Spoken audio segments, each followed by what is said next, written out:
Hi, everybody. Welcome to Busy Living Sober. Busy Living Sober. Busy Living Sober. We're in episode 205. 205 with Wanja. Hi, Wanja. Hi, Busy. I love that name, by the way. Oh, I love thank you. Busy Living Sober. Yes. Hi. So I have to give the credit to my brother who's 8 years younger than I am, and he could never say Elizabeth. So he called me Busy. And then that's how it stuck from when he was little. Thanks to my little brother, John, he could never pronounce my name. And then it all came into Busy Living Sober. That's There we awesome. go. So Yeah, it's tell us. manifestation. Yes, So I know this. So you're from Kenya. I am. In fact, like my name, it's pronounced Wanja, which in my tribe, there are different tribes that have that name. So in my tribe, it means the responsible one. It's like owning, taking responsibility for everybody. So can you imagine like that much responsibility on a child? Because I'm the oldest. hmm The And then, oldest girl. I'm the oldest girl in my family. So they give it to all the oldest girls. So all my first cousins, who are the oldest in their family, we're all Wanja. So it's not very unique where I come from, but it's very unique here and I love it.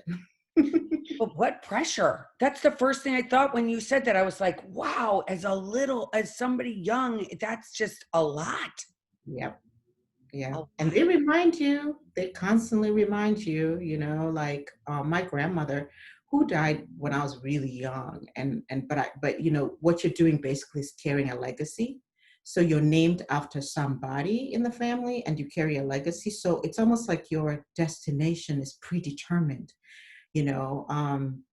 It's just a culture. It is what it is. Today I can say that, but growing up it was extremely confusing, especially for a child. Yeah, No, child me still fights a little bit about that, but she's at bay this morning. She's good this morning. tell me this, just because I have to keep going with this. Did you name your oldest daughter Wanja? No. So I did not marry within my own culture. My husband was her dad. Was Caribbean, is Caribbean. We're divorced. And so they didn't have that in their culture. But I did name my oldest child my nickname, the nickname I had growing up. She has that as her middle name. And it means in my tribe, it means my daughter. Since the dad didn't have anything. Yeah. So my nickname. So growing up, my dad used to call, because I was his first daughter, he's only ended up being the only daughter. They tried again, but had a brother 5 years younger. You have a Josh, I have a Joshua. So yeah, he's almost 6 years younger than I am, and so my parents were trying for another girl, so I always remind him that. And so anyway, yeah, I grew up with a house full of men, boys and men, and then my mother. And so I named my oldest daughter into my culture. I named her. My daughter is the nickname, and yeah, it's fun. It's fun knowing your culture, knowing where you come from. I didn't have to go to ancestry.com. I didn't have to go seeking where I came from. So it's that's actually helped a lot. That's actually helped. Yeah. So tell us about your journey into recovery and what happened, what it was like, and what it's like now. Hmm. You have all day. I'll do my best. So I am so glad that, for me, I have to literally like take a moment. I know that before this, we invited a power greater than ourselves into this, but I like to take a deep breath before I even start speaking so I don't speak out of context.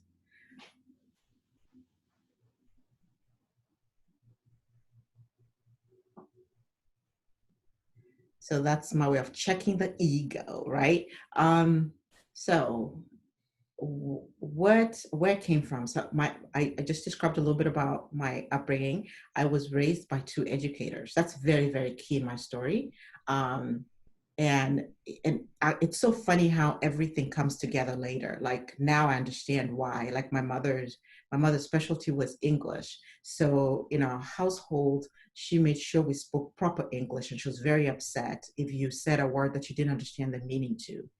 So I got a very good vocabulary palette very young because of my mother. But it also started a lot of perfectionism.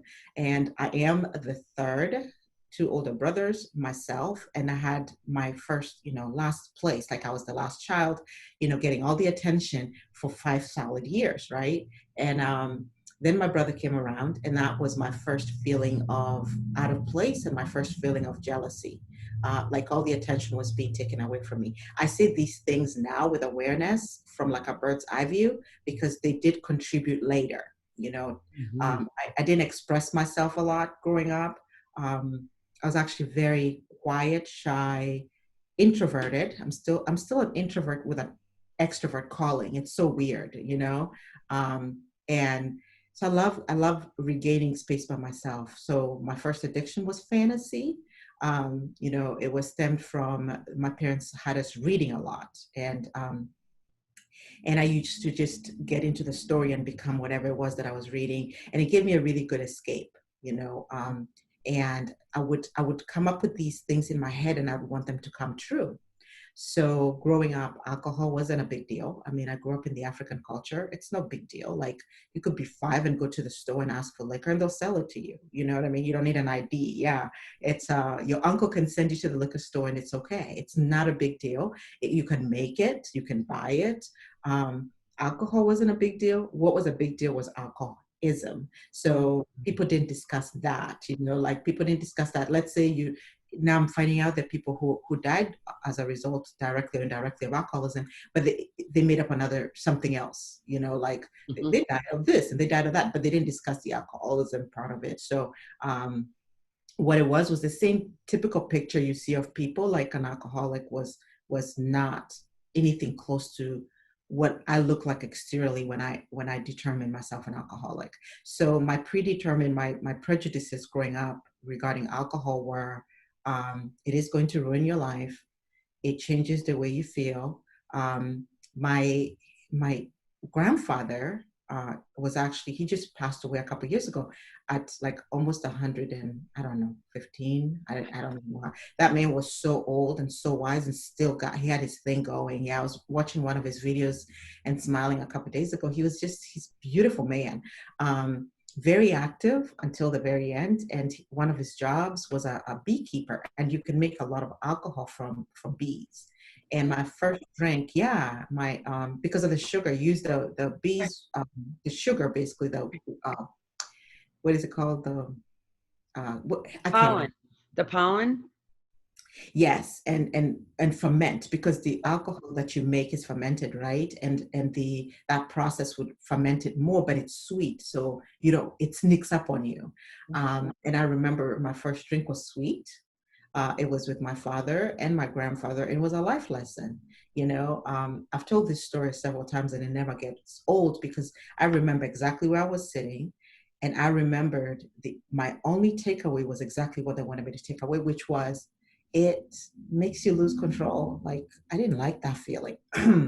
I had some secret childhood trauma that had happened to me. I never shared with anybody. Um, Never shared with a soul. So when I took that drink, it made me feel as though I was losing control, and I did not like it. So I vowed to myself, with my very strong will, with my Wanja name, I'm responsible. Vowed to myself, I'm not gonna drink alcohol. Um, and I didn't. I mean, I went through high school. I loved things like dancing without feeling like I'm out of control. Like, I actually love dancing. I didn't care how you judged me. I still love dancing today. I still believe I can dance. I believe I can sing, and I can't hold a tune in the shower. I do. My children are like, please stop. And the worst is I like skip 3 or 4, 5, 6, 7 words, and I'll say the next word. And I think I'm singing. Like, it's so bad. My lyrics are off all the time. So this girl growing up was so strong-willed. She lived a fantasy world, and ultimately, guess what? It ended up taking her to her first geographical move without a drink involved was to move to a totally different continent. Like, I had made up my mind from a very young age that I was going to move to America, and I did everything in my power I graduated high school at 16 and I was begging my parents, I was pleading, I was, whatever mountain they gave me, I was going to climb over that mountain because my mind was made up that I was going to go to college in America. And so I started living off of these fantasies very young. Now I went from playing with dolls, making it up in my mind, to actually it being real. And that was actually how I got my high. Wasn't from external, it was from achievement. I was achieving these things that I dreamt I would do. And it gave me such a high. And so I had promised myself I was going to be somebody, and I was on a mission to be somebody with my 2 suitcases. Oh my gosh, I have so many coming to America stories. We'll have to talk about that later. Can you imagine? Like, I literally left my home country, um, thinking I'm going to America, and I end up in a town in Gainesville, Florida, because I went to the University of Florida. And I'm like, there are more cows and goats here than there were in Africa. Okay, like the tallest building was a hospital. And what's interesting was, those days we didn't have as much Google. I think it was the days of Yahoo or something, but you didn't do whole lot of research. I was just excited that they accepted me when I applied. And anyway, I ended up there. Still, not drink was not part of it. In fact, my alcoholic behavior was overachieving. So I went for my 4-year degree, and I was like, I'm gonna have to do this quickly. So I took like 20 credits, 18 credits. I think the only semester I took 12 credits was my first semester. I didn't take summers off. I mean, I went for everything I did, busy alcoholically. Like, I know what that means today. I didn't know what it meant Yeah. before. Like, I was always going, if I achieved something, I wanted more. I achieved something, I wanted more. I achieved something. And it was always had to be quick. It had to be instant. I call it my IG, instant gratifying behavior. It's like people have Instagram. Wanja has instant gratification. It's like, and then Like I you can used to check live, it off, right? yeah, it's like, yeah, I used to live off of a life of a checklist. Like, Yeah. this is what happens in life. You go to school, you go to college. So of course, the next part of the checklist was I needed to get married. Yeah.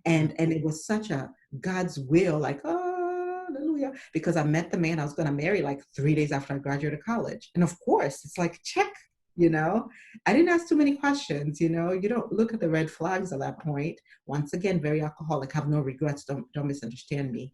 I got divorced last year, and it's been a journey. It's been a journey of self-awareness, but crossing over. So what happened was, I took those false beliefs that I had, those, um, I thought I knew, I really thought I knew what my life was supposed to look like. And it needed to be that, being raised by educators, you almost develop a lot of perfectionism. And and I remember there's one year my mother was my teacher, and that was like the worst, because she wanted me to show the class, like, you can't get those grades, you're my child, and this is nothing against my mother. She and I have come a long way in being, like she says, she listens to some of these talks I do, because this is what I do now. And she says, my gosh, I can't believe how honest you are. I'm like, I don't know what else to be, but it's true. She remembers that shy. She still remembers the 5-year-old me a lot. That's what mothers do. And I remember when it was like, I don't know if you use pressure cookers to cook, or that volcano example where, like, if you use a pressure cooker, everything stores in, and after it's done, you need to let it cool down first before you open it.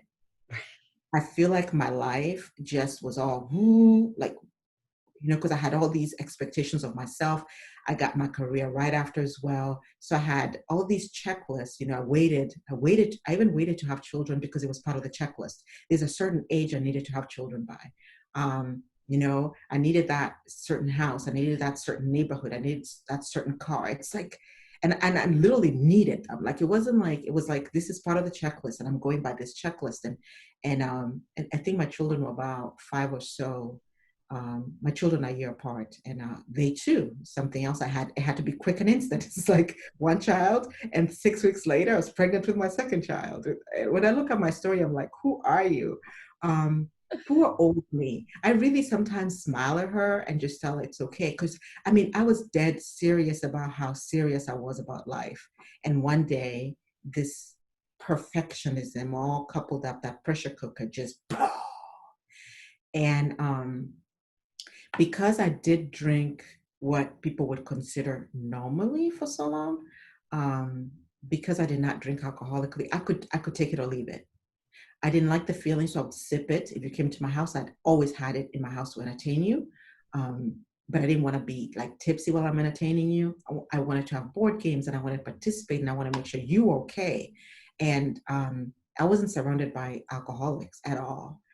And so for me, I was shocked when it happened very quickly. I just wanted to escape. My first fantasy was back and I started doing it, but it was a reward. I worked really hard. And why not have a drink on Friday? The problem was it went from Friday to Saturday because I couldn't do it Sunday because I had this big job on Monday. Um, so I started going it backwards. I would do Saturday, I'll do, oh, I can't do. So, okay, let me start on Thursday. It's the day before Friday. I started justifying. Um, and in my culture, women typically do not drink. And so that was easy for me to justify the hiding. I had a husband who had never seen that side of me. And he married the girl who didn't drink. I remember him trying to convince me to drink, and I'm like, I don't need it. He and I would have a drink every once in a while, but it was definitely not alcoholic. And so when I found out I needed it, I would have that sip, that one glass in front of him, and then I would have the rest hidden in my closet. It was a really sad way of living because externally, there was like you would never have known. In fact, now that I'm out, I feel like I'm out of the closet. Now that this is what I do for a living is helping people.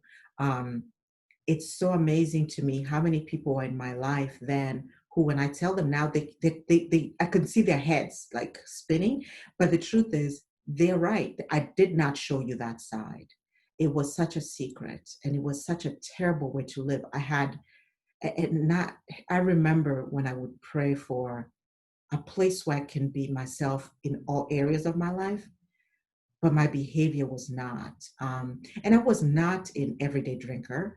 I was a binge drinker, so I could stop. I was able to stop many times. I was able to stop for long periods of time. But what it was for me is when I started and I decided to stop on a certain time, I wasn't able to. And I started seeing how I started justifying, um, how that line is so fine though, because, I was a perfectionist. My husband and I were very, um, I call him my husband just because at the time I'm describing, he wasn't my husband. It's so weird. Anyway, so my husband and I were very huge on making sure our children ate a certain way and they ate healthy. But when I was deep in my disease, I started seeing what they mean by selfish, because I was okay telling my kids they can have cereal for dinner, because I wanted to drink the way I wanted to drink when I wanted to drink. And I'm not that person today, so I can describe her however I want to describe her and not feel shame. And that is a journey. It's come a long way for me. Um, this disease is so stigmatized and stereotyped, and I don't live there today. I don't. It's real. I used to think that when I was younger, and I'd hear people describing stories, and it was almost like, "Have you heard? Have you heard about?" And it was almost like it was terrible. Today, I'm going to own my story. You don't have to talk about behind my back. I'm going to tell you, it was a terrible existence. And it was they call it progressive.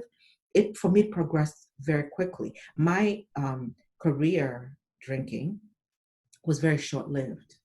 Um, but when I look back, I thought it helped me um, get something, but it didn't give me, it took away from me. But it was such a good liar that I actually believed it every single time. And every time I would believe, this time will be different.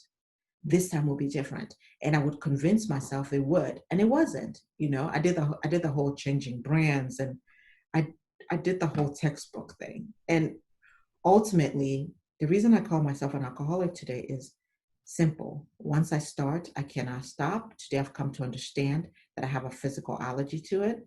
I've also come to understand I'm innately created to have a mental obsessive mind. So I can obsess about just about anything. I have tools today that help with that. but I was untreated. The time I'm describing, um, that's my untreated time. My untreated time was if I decided I was going to make a certain thing for dinner. I'll never forget when I was new to my recovery and I was using a recipe book, and I don't even like recipe books, but I was told the only thing you needed to change in recovery was everything. And I was trying this recipe, right? And the recipe had wine. And I promise you, I spent almost an hour like going to Google and does this mean I'm going to relapse? And then da, da, da. And I started obsessing about that recipe so much.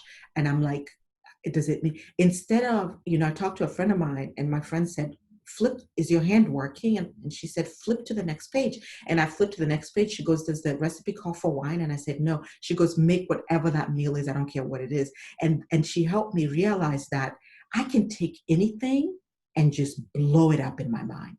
And when it was about alcohol, when I decided I was going to drink, nothing, when I tell you nothing, would stop me from it. When my mind was was made up, I was done. There's not one single human being, no matter how much I love them, that would stop me. I couldn't even stop me, you know? And that obsession about the alcohol was too much. Too much. So anyway, I'm getting closer to what it's like now, but I see that I don't know why I feel like I need to invite you in. You, you know what I love? I just feel like because there were so many things that you said that I want to bring to just to specify and just go back and track to.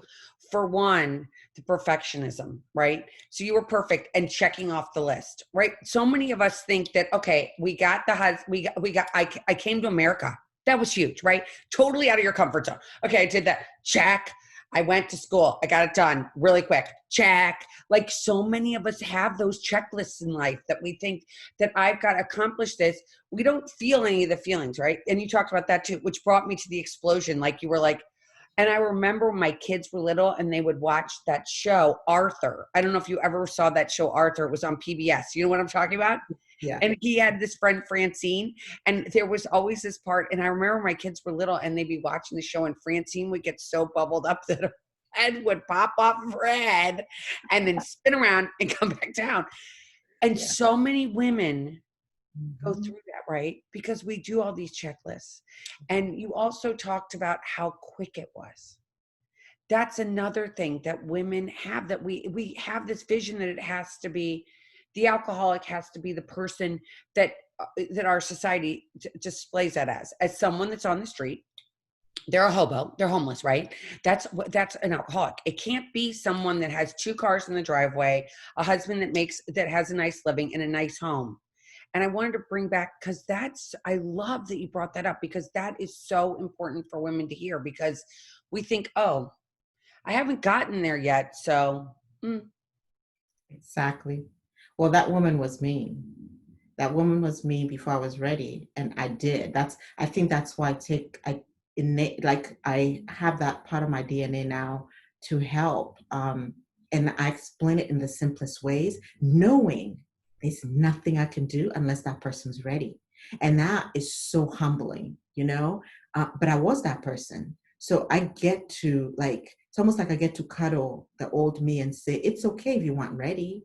Um, it's such a sneaky. It's very, very, very sneaky, and it's so stereotyped and stigmatized that people don't talk about it, so people don't understand it.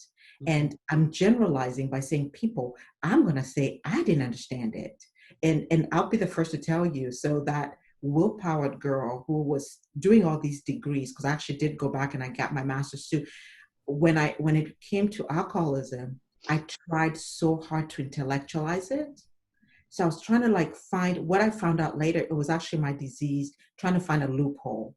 And I remember there was this TED talk, early in my recovery, that said, there are ways you can control it. And somebody sent it to me early in my recovery. And I remember watching it for 5 seconds and realizing, here I am again, trying to find a loophole. And I knew it wasn't for me anymore. And yet it still was calling me back and telling me, you can control it differently this time. This time will be different. And you know how sneaky that is? Like convincing you just this one time, not tomorrow. And yet the flip side of it, so what it's like now for me is, I have a very deep understanding of what this is. For me, I call it a disease. Since this audience is women, I like to call it PMS. I understand PMS. And the PMS piece of it comes in, I have a physical allergy to it. It doesn't matter how long it has been since I picked it up. Once I pick it up, my body will react with the exact same way. And it will lie to me that, come on, you can have more. And then I have the mental obsession. That's the M piece of it. And I have the mental obsession. Now, today, my mind is not obsessing about alcohol, and I obsess about other things. And I have tools that I use to help with that. Um, and then the S is what kept me seeking that whole time was my spiritual malady. So I had a hole in my soul. And that hole in my soul was there when I was fantasizing at the age I remember is about, 4 or 5 years old. And I would always be seeking to feel something and to feel with something.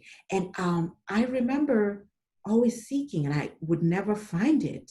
And when I found alcohol, I thought alcohol was it, because alcohol would promise me these things. You're going to escape, you deserve it. You worked so hard. And it did, at some point it did work a little bit, but it didn't, there's a time it stopped working, but I'd still keep looking for the time that it worked, because it would tell me that we can go back there one day. And so that today, what it's like today is flipping that PMS to the S being my most important part, because I have learned I cannot do this journey alone. So part of my story that I didn't share is I was raised in religion, Right. and there wasn't an option. Like, no matter where you were, you went to church every Sunday. You went to church on Sundays, and I went to all girl boarding schools, Christian, Catholic. I'm not Catholic. I could memorize that Bible back and forth. I went to church every Sunday. I went to church and I made sure I looked good, and I made sure my car was shiny. When I got married, I made my children and my husband go to church with that shiny car to a place, right? So I used to think that's what God was. I used to think that I needed to look a certain way, perfectionism again, and speak a certain way and think a certain way to be worthy of going to this building to be around people. What I didn't realize was I was limiting. In fact, my biggest teaching God was actually my gift of desperation at the end of my drinking, my GOD, my gift of desperation. That actually became my biggest God, because I've never wanted to forget what it felt like. And what's funny about my gift of desperation at the end of my drinking, it didn't have alcohol involved. It was an emotional roller coaster. When I knew I couldn't drink anymore the way I wanted to, and yet I couldn't stop drinking. It's I don't want you, but yet I need you, and that was a very scary place for me, because I was no longer that innocent go-getter.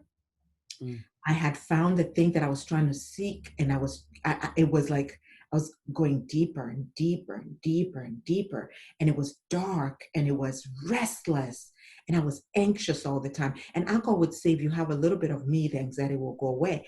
But boy, was it terrible, because I was a blackout.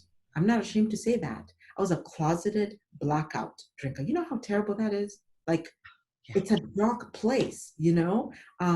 Nobody knows what's going on. And then I'd call you for help at 2:00 in the morning. And then the next day you'd call me and go, you called me? And I actually didn't have a record of calling you, because I had such shame that I would erase it. So I was seeking in you, I was seeking in everything. But then I came into recovery and I was told that you can't keep me sober. I can't keep me sober. I needed to find something bigger than me that I could nurture a relationship with, whatever I chose to call that. So I call that my spiritual walk. And, I used to go to a spirit, and I used to be under the influence of a spirit in alcohol. Now I'm under the influence of a spirit in my everyday. Like my spirit is the bomb, and I meet women all the time, and trust me, it doesn't mean that everything is roses and I have fantasies now. No, I live in reality now, and my reality is real. Like, I've gone through some things but I have not had to pick up that first drink. That physiology piece of it teaches me it's about the first drink. I used to think it was the fourth and the fifth. It's the first one. And you know what's so sad is how I'd gotten to a point where I would justify by lying, denial. And so it was like before my annual physicals, and I knew the doctor would ask me how much I drank. I wouldn't drink for a while, right?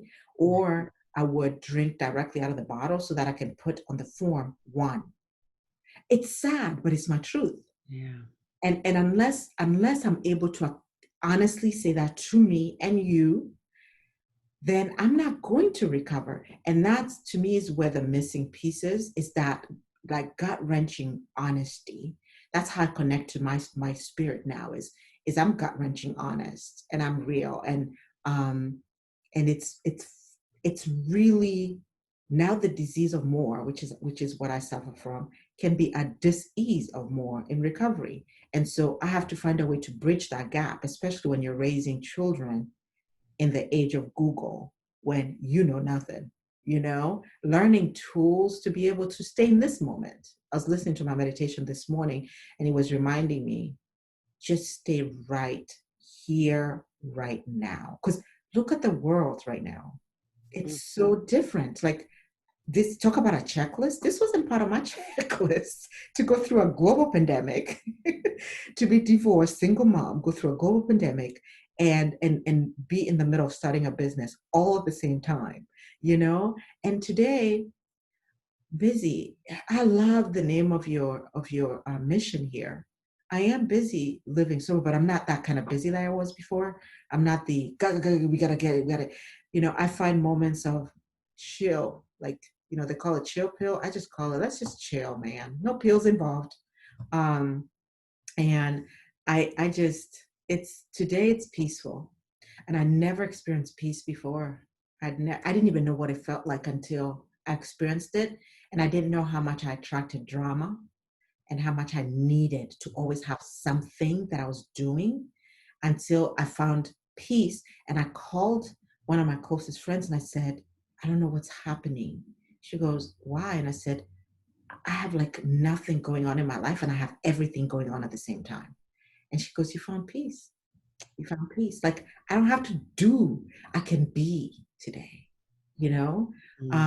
There's so much peace in learning to listen without having to feel like I need to speak all the time. Like that justification I would have spent with you trying to justify, I'm an alcoholic, I'm not really, oh my gosh. And then the defensiveness. I used to get so defensive. I thought somebody had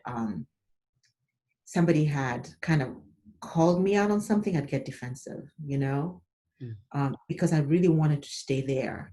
There was very comfortable for me because I knew there was something I could run to that gave me instant gratification. But it was a liar for me. And here's the best and worst part. I'm not cured. I'm not, just this moment I'm not drinking, and that's all that matters. This moment adds up to the next moment. That's all well and good. I don't own the amount of time. I haven't picked up any mind or mood altering substance for a little over 5 years now. And guess what? It doesn't matter. Because if I leave you right now and I go pick up something, all that's erased. So what I've come to learn is appreciate that all I'm doing in life right now is experience. So my God is the God of my experience. And I get to experience these things. Like, who would have known I would have met you? If I didn't have this, I wouldn't have met you. I know. You know? Oh, Yeah. So thank it's you so much. of course. And I want to talk again. So now I'm going to go back to a couple things Yes, we talked about. that's good. And it's so when you talk to, I have to go back to like I just picture your grandfather making this alcohol, right?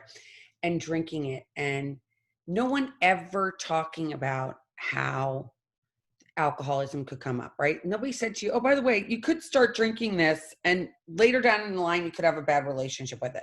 No one ever says that, right? No one ever tells our kids that growing up. Now they might tell you, you could get diabetes or you could have high blood pressure if you eat too much meat, right? Like they might do those things, but it's never talked about alcohol, which I think is so important today.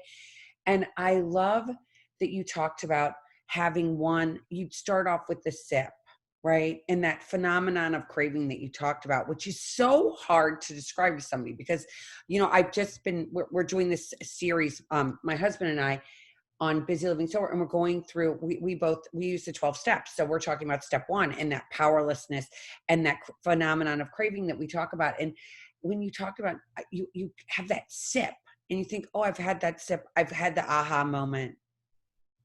Mhm. And then you're like, give me more. Where is it? Get it for me. I need it. I need it. And it wasn't, and people would say to me, I remember people going, well, it's the first drink that gets you drunk. And I'm like, no, I can have 47 and I'll black out maybe 15 times along the way. But it's the 47. No. It's the first sip. I love you talk about that.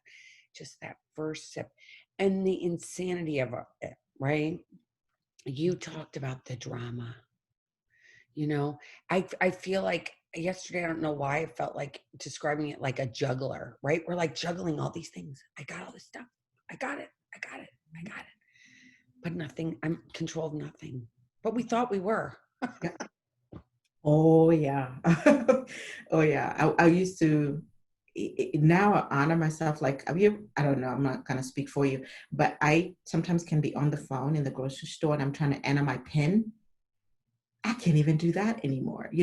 Even that, it's like, give me a second, let me finish checking out my groceries and I'll get back to you, because I try and enter the PIN and it's wrong. And with my bank, they're not very forgiving. I do it twice. They're like, dude, my card's gone. And then I have to go through the trouble of calling customer service. And it's a ripple effect. Everything has a ripple effect, right? And it's the same thing with recovery, it has a ripple effect.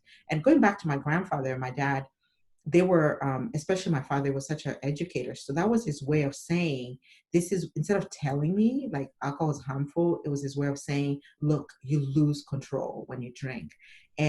But here's this, and I put this on one of my social medias recently. I had a very dramatic way of talking about my bottom. And I called alcohol my lover when I described it. And I was talking about, because I wanted the effect. I didn't say the word alcohol until I had it in parts. So part 1, I didn't mention the word alcohol. I just talked about this thing that was my lover. And I described my relationship with alcohol like I would with a lover, because it was my lover. It was my everything. I talked to it, We had a conversation in my head, because that's where my disease lies, is in my head. It's all in my thoughts that I feed. And I remember this part where my father, from my understanding, he's gone now. He's not in this world. And I want to make sure I honor his memory. I don't have memories of my father drinking, but what I hear is that he had a problem before. And that got me in a lot of trouble, because my dad one day apparently decided to stop and stopped. And when it was time for me to do it, I wasn't able to. And I thought, am I weak? What's really happening here? But what I've come to understand about alcohol is that I call it the cousin. So when I was describing this lover, I said, when I was growing up, they talked about the cousins, I call them the cousins, the drugs, like stay away from the drugs. But when it came to alcohol, it's almost like nobody really talked about it. And it's like because it's so legal and so available, And actually, what's so funny is that's why I wasn't excited about alcohol, because it was available. And, I haven't made it to the cousins yet. And it's a yet, because you're eligible to, like anything. I have an addictive mind, and I can get addicted to just about anything. That's why when they created things like Netflix, I was like, it's for addicts. Like even Netflix gets mad at me, goes, are you still watching? Because I'll sit there, I'll prop myself there, and I'll just take one. And I reached a point where I don't even like TV. Like I do like to sit and watch 13 episodes. Like I don't want to sit there and watch an episode a week. So I still have addictive behavior. But what I have to realize is that for me, that alcohol, as legal as it is a very lethal drug. The stigma of drinking alcohol is not bad. It's the alcoholism that's bad. It's so weird to me. It's like there's commercials. There's no commercial for a drug because they say it's illegal, and yet alcohol is a drug. Now, I'm not sitting here and I don't want to go like messing anybody's business. That's not what I'm saying. If you have what I believe, for me, the predisposition of being an alcoholic, I don't think everybody has it. I had it, and I had warning after warning after warning, and yet I still picked it up because I was not able to say I can't do it. That's how I know I have a problem. I have friends who don't have that problem.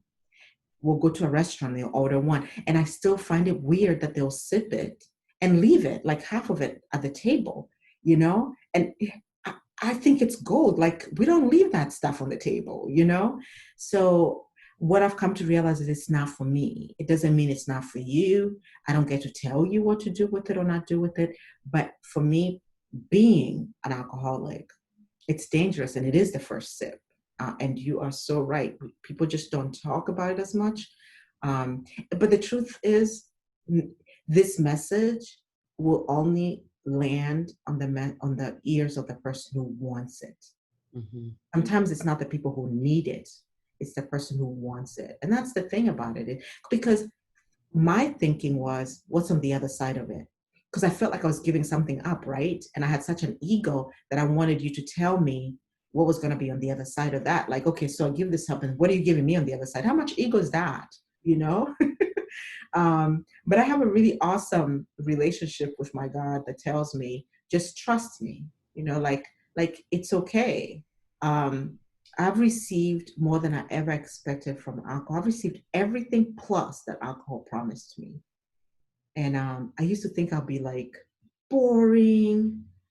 My gosh, I remember. I still will ask you where my phone is while I'm holding my phone. So I still forget stuff. I hear people say, I remember what I did yesterday. I can't say I remember everything I did yesterday. But it's not induced by alcohol. My forgetfulness, my putting my keys in my freezer and looking for them all day, and it's not alcohol induced today.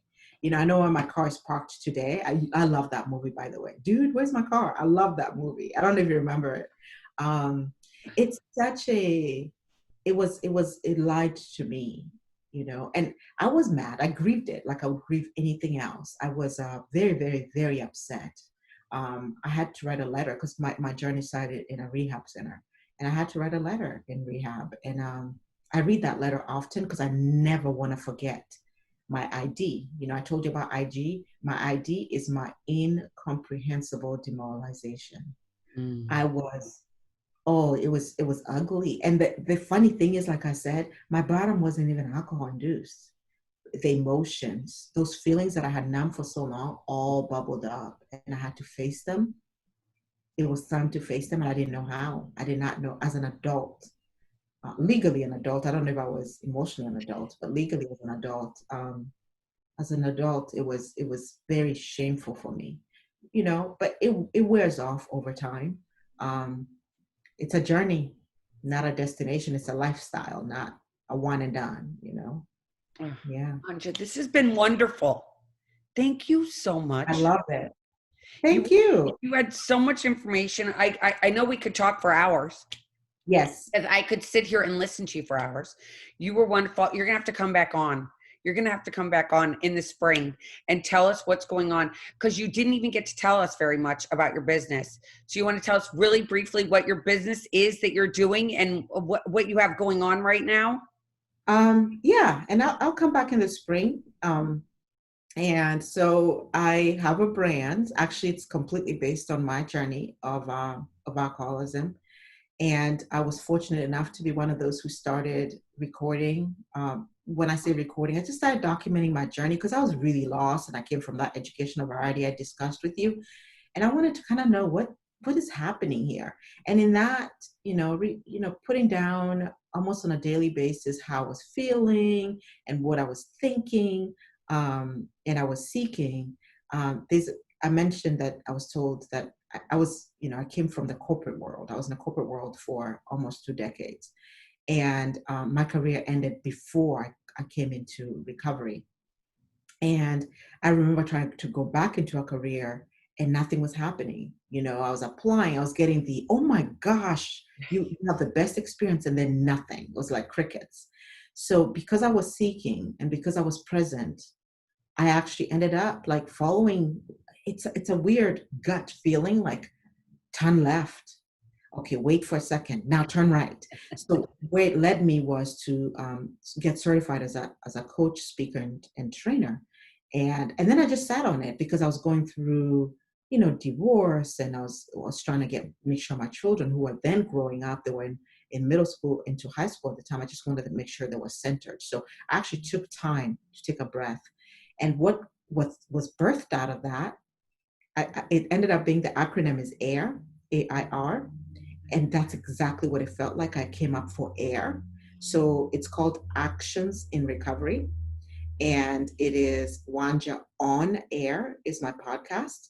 Um, I put out a couple episodes, and now it's taken a different turn. So there's been a long pause, but we're about to start publishing again. That's because that's only one part of the business. I also do a podcast for the community. And so, your guests can find me. They can put their email on wanjaonair.com. If they go on there, there's not much. It's just a place for me to collect emails, and I can send them stuff as it happens. And what I do is I help, people who've experienced my story, trauma, compulsive behavior, addiction, families, because addiction and recovery for me is not about only substances. It's about your behavior. It's about your prejudices, especially the way the world is right now. If you don't overcome your prejudice, because you are not your mother, you're not your father, it's one thing when you went through I talked about trauma in my childhood. I was a victim then. I didn't choose that. But if I choose to drag it to today, I'm volunteering. Right. So I'm teaching people how to overcome that, and digital courses and good stuff. Too, I don't want to get too much into it. We'll talk about more of that in the spring. Gosh, I love this so much, and I look forward to being friends. You're stuck with me now. I'm so excited. I'm so excited to have a new friend. And you're right down the street. You're right in Atlanta. It's right down the Yes. street. Yes. So it has been so wonderful. I will put a link to your podcast and so people can get to it. And Wanja, thank you so much for being on today. Thank you. Thank you for having me. Oh, thank you. And thanks for reaching out to me. And for everybody that's been listening, we all just want you to keep coming back and realizing that, we will love you till you love yourself. If anybody has any questions or comments, you can always reach out to me at Bizzy, at busylivingsober.com. And again, it's been a pleasure. Your story was awesome. I think a lot of people can relate to it because it really touched on a lot of things. And I hope you stay blessed and that you and your children stay healthy during this crazy time. And we didn't get to talk about the kid part, but we will at some point, I promise. Because we're both moms. And I love what you have behind you. Love is patient and love is kind. So people that are listening, that you can find me on iTunes, Spotify, YouTube, and no longer Facebook. I decided to take that down. I don't like Facebook right now. I'm having a beef with Facebook, but everybody else, go on any of those other places to find us. And we love you all. And I'm going to send kisses to everybody out there and big hugs. And until next time, keep getting busy, living sober. Bye-bye. Bye.